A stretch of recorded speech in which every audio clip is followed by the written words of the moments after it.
Last time నేను పెట్టిన వీడియోలో ఈ పిన్ ఎక్కడ తీసుకున్నారని కామెంట్ చేశారనమాట. ఇది వచ్చేసి నేను బేగం బజార్లో తీసుకున్నాను. నాకు ఇది 120 పడింది అనమాట. ఆన్లైన్లో కూడా దొరికితే మీరు చూడండి. నేనైతే సెర్చ్ చేసినప్పుడు నాకైతే అంత క్వాలిటీ అనిపించలేదు.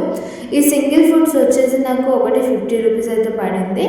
బట్ దీనికన్నా బెటర్ మనము 3-in-1 ఫుడ్ యూజ్ చేయడమే బెటర్ అనమాట. ఎందుకంటే మనం నార్మల్గా యూజ్ చేయొచ్చు, లెఫ్ట్ అండ్ రైట్ పైపింగ్కి కూడా యూజ్ చేయొచ్చు, జీప్కి కూడా యూజ్ చేయొచ్చు అనమాట. సో అన్ని విధాలుగా ఈ పిన్ అయితే యూజ్ అవుతుంది మనకి. అండ్ నార్మల్గా చిన్న థ్రెడ్తో మనము డోరీస్ అనేది వేస్తాం అనమాట, థ్రెడ్ టైపు. దానికి కూడా ఇది చాలా బాగా యూజ్ అవుతుంది. ఇది ఫిక్స్ చేయడం కూడా చాలా ఈజీ అనమాట. మీకు ఎలా కావాలంటే అలా అడ్జస్ట్ చేసుకోవచ్చు. సో నార్మల్ పిన్ అనేది మనం తీసేసి ఆ ప్లేస్లో ఇది అరేంజ్ చేయాలన్నమాట. ఇలా అరేంజ్ చేసాక ఇక్కడ చిన్న స్క్రూ అనేది ఉంటుంది మనకి 3 పిన్ దగ్గర. సో దాన్ని కొంచెం లూజ్ చేస్తే మనకి కావాల్సిన విధంగా అడ్జస్ట్ చేసుకోవచ్చు. పైపింగ్ వేయడానికి లెఫ్ట్ అండ్ రైట్ అండ్ మన నార్మల్ ఫుడ్ లాగా కూడా యూజ్ చేయవచ్చు దీన్ని.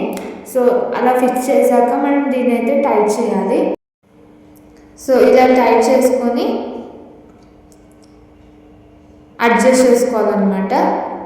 మన నీడిల్ కరెక్ట్గా ఫిక్స్ అవుతుందా లేదో చూసుకోవాలి. నీడిల్ ఫుట్ పైన వచ్చేసి నీడిల్ అనేది పడొద్దు, అలా అయితే నీడిల్ అనేది విరిగిపోతుంది. కాబట్టి మనం కరెక్ట్గా అడ్జస్ట్